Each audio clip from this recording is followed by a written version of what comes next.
of the blades drilled out. As you can see, there's where are we? All the extra holes to allow the adhesive to soak through, as I mentioned in the last video. I've also smoothed off the faces on the belt sander. Pretty much this, obvious method of sanding the face on the belt sander. You just, I'll swivel it over here. I've still got the belt sander set up there, albeit without the belt on it. Obviously, with the belt on it and it's running, just sort of hold the end of the knife and press it down. Sometimes you might have to move it around just to get all the sandpaper in contact, or the sanding belt in contact with the steel, and that basically just takes all of the burrs off from the holes you drilled, because it will leave a little burr on the underside once the drill bit comes through the steel. So the next stage is to mark the blade where we want the grind to stop at the ricasso there, technical name. Obviously we need to know what angle we want the blades to finish at, the edge to finish at. All of these are going to be a 24-degree bevel on them, which means 12 degrees on either side. So I use a small angle gauge like that, which just loosen the nut off with a thumb screw, and then swivel it to the right place, and it's marked in various degrees. So obviously there are different versions of this, so I won't go into too much detail. I was lucky enough to find this one on that well-known auction site from a German company. This one's called the CCKL Creator. So if you're interested in one of those, that's what it's called. What else was there? Right, the bevel, the angle, where it's going to stop. Obviously, you can, if you're pretty good at knife making, you can do it by hand, like just hold the blade, hold it at the right angle, and then move it along the belt grinder. But most people aren't that accurate with the grinds at the current stage in the knife manufacturing, so including me. So what I do is I use a jig, a homemade jig. You may have seen the wooden version I did before. Just stack these blades up a bit over there. So it's not too important if you get little scratches on them after you've done this, because you can always tidy that up later. This is the new jig. There's the old one. I've got the old version down here somewhere, which doesn't get used anymore. Still functions though, but I just moved on. Not sure where that is now, but this operates on exactly the same principle. Made up of two pieces of aluminium, which is 10mm thick. That piece at the back there, which is the platform, and the front edge there, which is on a piano hinge, so that it can adjust the angle. I've also drilled and tapped some holes into it here on the face, so that I can, so that I've screwed these Allen head bolts in, and they just give it something, give the blade something to rest on, so that when you're grinding it, it doesn't push the blade down and out of the way, or stops it moving around so much, basically.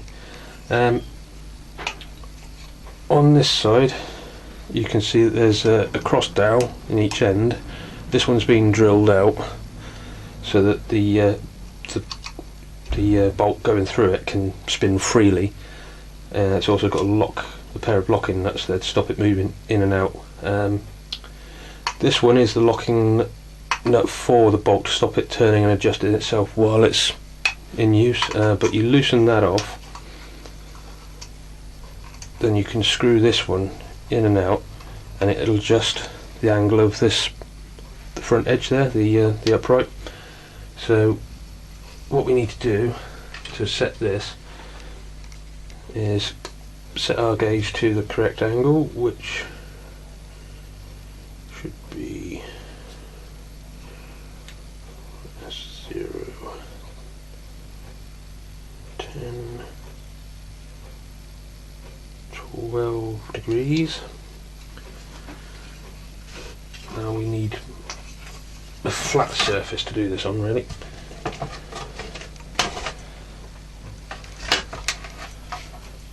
Flat solid surface.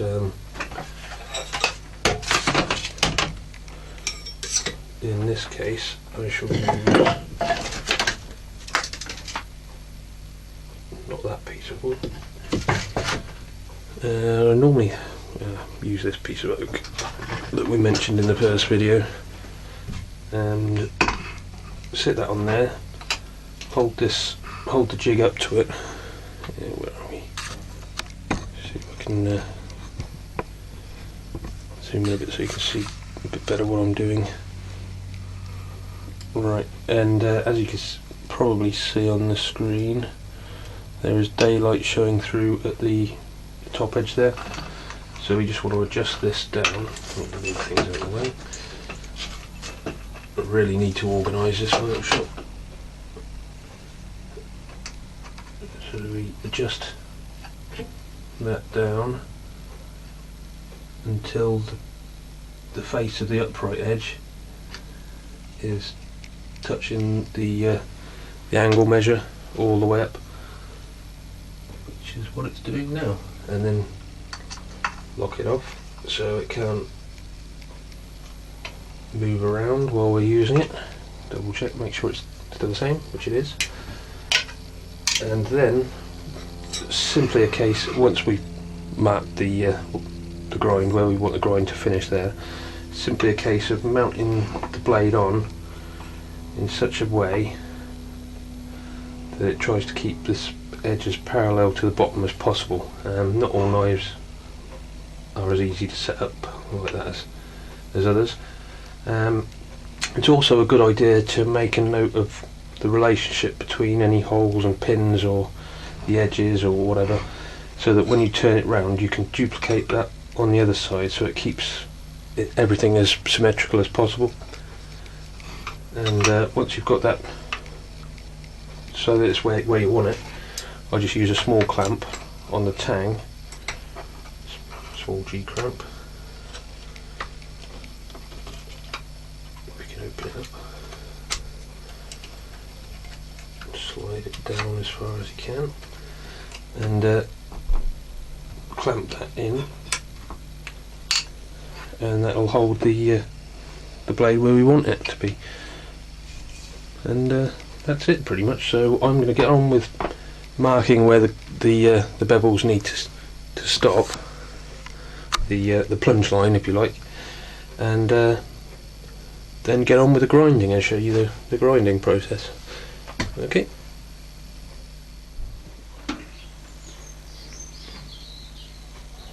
And here we are back at the grinder. I've marked the edge, well, where I need to stop the grind. I don't know if you can see that, but there's a little mark there. There's no set rule of how far down the ricasso need to come. It's totally up to personal taste.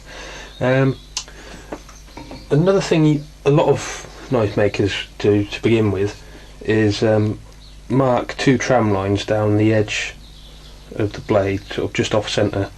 So one just off centre on towards one side and one towards the other side, so that you have a mark to grind down to.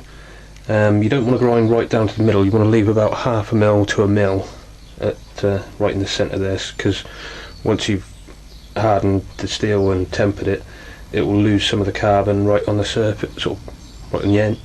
Yeah, just into the surface of the steel. So you want to grind that back down, and you want to clean up all the scale off the grind as well. Normally, I don't do that these days because I'm sort of getting used to where the how far to grind down. But you can do it a number of ways. You can I'll get another blade actually. You can put this on there so it doesn't scratch the blade too much. You can colour the edge in with a pen, permanent marker, and then use a method suggested to me actually by a viewer, and using a drill bit that's just below just below the sort of thickness of the blade, so the centre point will be just below half. You can be just below or just above, it depends. I mean, both give the same results. And once you've coloured that in, run the drill bit down the edge, flip it over, and do the same on the other side. So that should give you the two tram lines. It's basically just scoring the blade so you can see, so you've got a visual reference point really. There are other ways of doing it. You can use a pen set up on a block of wood rather than colouring the edge in. You can have a pen set up, or a pen set on the table, and the piece of steel set on a block of wood or a piece of steel again, and then mark it using that, and that'll put the lines straight on. But it totally depends how you find the most comfortable. I mean, you can mark a dead central line and just gauge how far you're going in compared to it, as long as you don't go down to the centre line of the blade itself. But yeah, there's several ways of doing it. As long as you get the same result at the end of it, it doesn't matter how you do it. Right, now onto the grinding. Again, I'm using quite a coarse belt, just to speed things up really, and at this stage it doesn't need to be too fine because you'll be grinding the bevel down after it's been hardened and tempered anyway. So we'll need the specs, safety specs, and our goggles again, ear goggles, ear defenders, and what we'll be doing is firing up the blade, and you want to line your marker where the ricasso is with the edge of the blade when it's spinning, because it will change position slightly, and then plunge in slightly and then work your way across. And as you come to the curve, you'll find that you'll need to draw the far sort of handle end, tang end of the blade round to follow the curve as you're going round, and that will keep the bevel at a relatively uniform width around there. You can always keep checking when, like after each pass or so, a couple of passes, then check just to make sure you're getting a parallel grind going down there. The grind will often either go slightly narrower or slightly wider near the tip, depends what sort of radius there is on the tip, but generally it'll be pretty parallel compared to the rest of the grind as well. So I shall get on with that, just so you can see what the motions involved, and join you after I've ground those down. The Tanto style blade, to grind the top edge is going to be nice and straightforward, because there's a sharp angle on the end rather than a radius. I'll be using a different method to put the grind on that, but I'll show you that when I get there, because I need to change the angle of this. So I'm going to do all the other parts that I need to do first before I have to change that.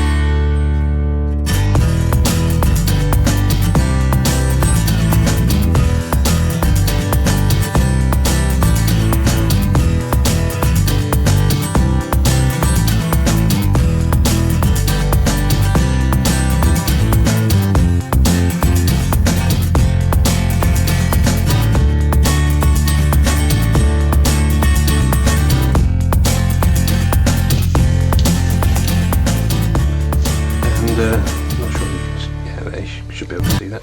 That's what the grind will start to look like once you've done a few passes, and basically you'll just keep working away at it until you get just off centre, like I was trying to describe earlier, to the best of my abilities. But that's what it is basically at the moment. And that being a 24-degree bevel, it probably won't come very far down the blade. It'll probably come down to about there somewhere. The shallower the angle, as in the higher the number, the less it will come down, and the lower the number, the steeper the angle, the further it will come down. And obviously as well, the thicker the blade, the more it will appear to come down the blade. It will come down the blade, but even if it's the same angle, say you've got a 3mm blade with a 24-degree bevel on it, and it comes down to almost where that grind is now. If you had a 6mm blade, it'd come down probably twice as far, or very nearly twice as far down the blade, just because of the extra material in the way of the grind path. Right, so I'll get on and grind up the rest of these, because I'll need to use the lamp, and I can't have the camera running at the same time as the lamp. So I'll join you again after I've ground all these down, until I get to the edge of the tanto there, which will, as I say, will need a separate method to do that. So see you shortly.